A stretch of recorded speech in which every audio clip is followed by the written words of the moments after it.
Coming up, settlers in a new land, badly needing a leader, when a wondrous and unexplainable turn of events saves the life of a gallant young officer and changes the destiny of an entire nation. And when a young couple heeded a still, small voice, they saved the life of their newborn child and confronted a miracle. When we return. Hundreds of years ago, a rugged and beautiful continent was settled by people from many lands, all seeking the same thing, freedom. When people pull together to achieve a dream, they sometimes find miracles waiting to help them along the way. The year is 1754. Before there was the United States of America, Britain and France competed for the rich resources of the continent of North America. The French had made a treaty with the Indians of the region and built a fort at the mouth of the Ohio River. The British sent an ultimatum to the French to dismantle the fort and leave the area. And so began the bloody and complex French and Indian War. One of the officers fighting in this war is a 23-year-old American attached to British General Braddock's staff. The young officer knew well and loved the rolling hills and green valleys of Pennsylvania, which were much like his own home in the rich farm country of Virginia. He quickly won favor with his elder British commander, and by now was involved in all strategy meetings. The move against the main French force takes us through these hills. They're filled with hiding places the French will use to attack us with their Indian support units. Without a knowledge of the terrain, we'll never make it through. General Braddock had learned that the young officer was often wise beyond his years. You believe you can find someone to point the way, yes? Some local with knowledge of the terrain. Thank you, General. Be careful. We don't have enough young officers like yourself as it is.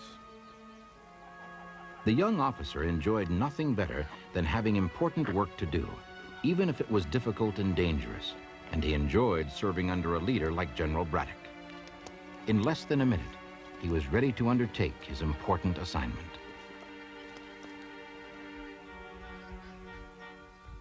The young colonial officer was accompanied by his scouts to find the cabin of John Fraser, a Scottish fur trapper who was loyal to the British and who had agreed to provide information and supplies to the advancing British and colonial army. But as the scouting party drew closer to Fraser's home, they realized that something was very wrong.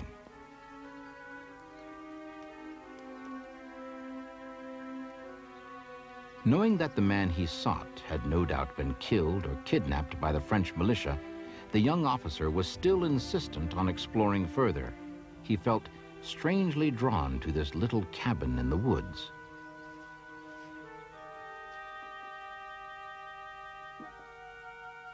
He saw the wrecked cabin home of a happy little family, a well-used fireplace and big bed with two little beds beside it, all ruined by a vicious attack.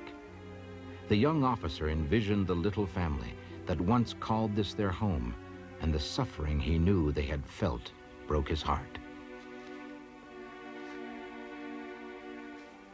As he turned to go, the young officer wished that somehow there could be mercy for the children whose lives were ripped apart. Many would later say that it was the sorrow this young officer felt for this family's tragedy that became the catalyst for the miraculous chain of events that followed.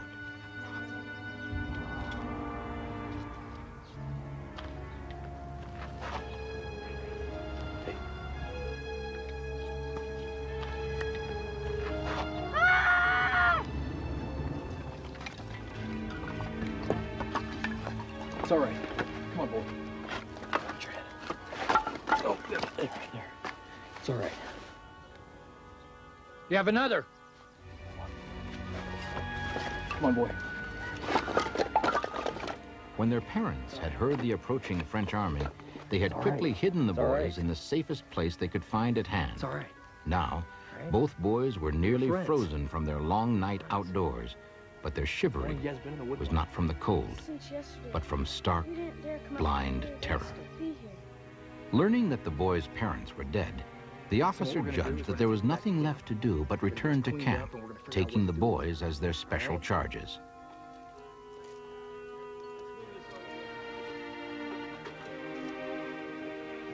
We couldn't see. Mama hid us under the firewood pile. But we could hear them yelling. The young officer was moved by the stories the boys told of their parents, how they had worked together to build a life on the frontier. It spoke to him of the pioneering spirit of this new land. I'm really sorry about what happened. But you'll be safe now. I promise.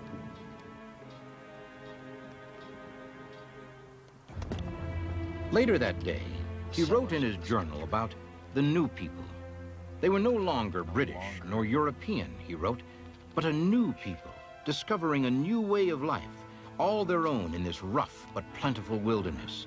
They were not as refined as their European forefathers, perhaps, but more ambitious and honest.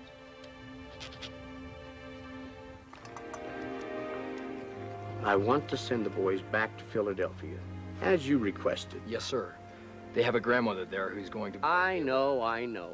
But I can't afford to let you take those boys without some soldiers to guard you, and I can't spare the men. Sir, let me go myself. With an Indian scout, I can have those boys back home before you know it. I can rejoin the unit then. All right. But for heaven's sakes, hurry. Yes, sir. The path he intended to take would be dangerous, but he knew it would not be as dangerous as where the unit was scheduled to move next. Sir, am I going to be staying with you now? No. I and one of my scouts will take you to your grandmother's. What if we get attacked on the way by the French or the Indians? That could... Listen. Our, life to protect you. Do you believe me? All right. Yeah, but who's going to keep you safe?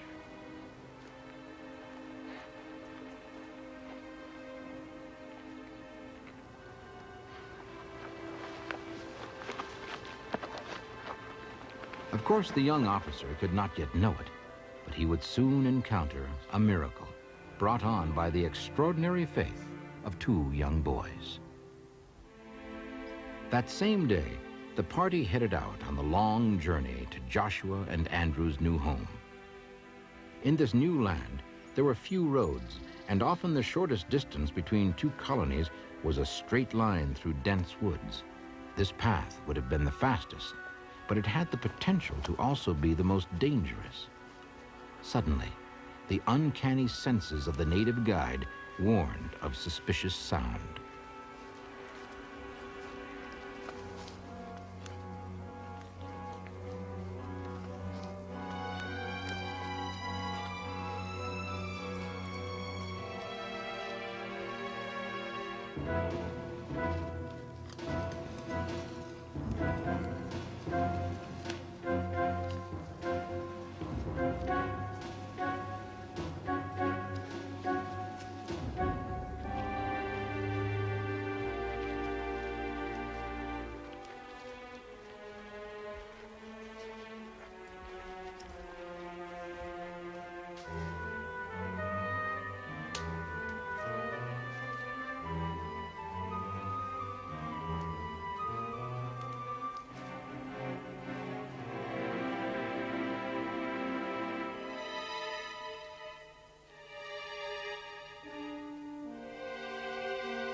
We thought you were dead. Are you all right?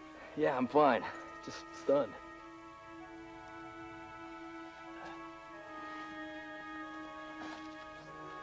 When the attacking Indians saw that the man they had shot was not killed, their chief ordered them to retreat.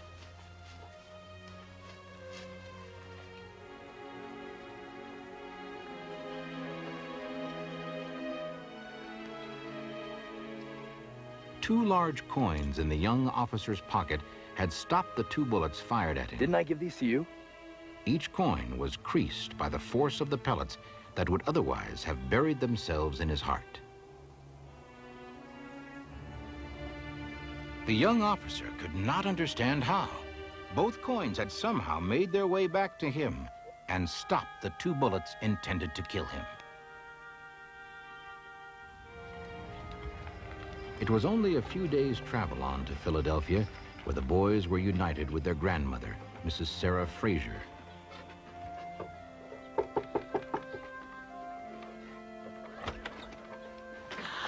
Andrew, Joshua, let me look at you. Look how you've grown. And what might your name be? It's George, ma'am. George Washington. How can I ever repay you for what you've done? That day, the young George Washington made a vow to work the rest of his life in the cause of defending the safety, rights, and freedom of these settlers of the 13 American colonies. Take care, boys. 15 years later, the French and Indian War had drawn to a close at last, and Washington returned to his home state to rebuild his fortune as a farmer and a businessman. Soon he would take command of the colonial Continental Army in the new country's fight for freedom. In the meantime, here in Mount Vernon, Virginia, Washington made his home and often entertained dignitaries from all parts of this burgeoning new land. One day, an old Indian chief visited the man who would one day be America's first president.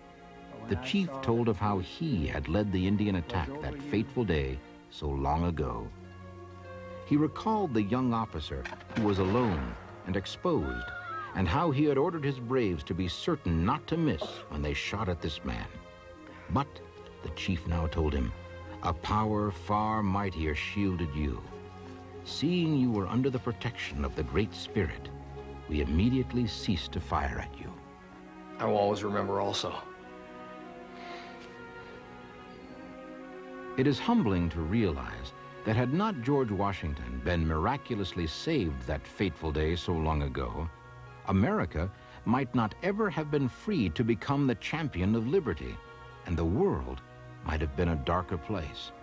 But he was saved, against all odds, and was able to go on to be the leader of the American Revolution, a great man made still greater with the aid of a miracle.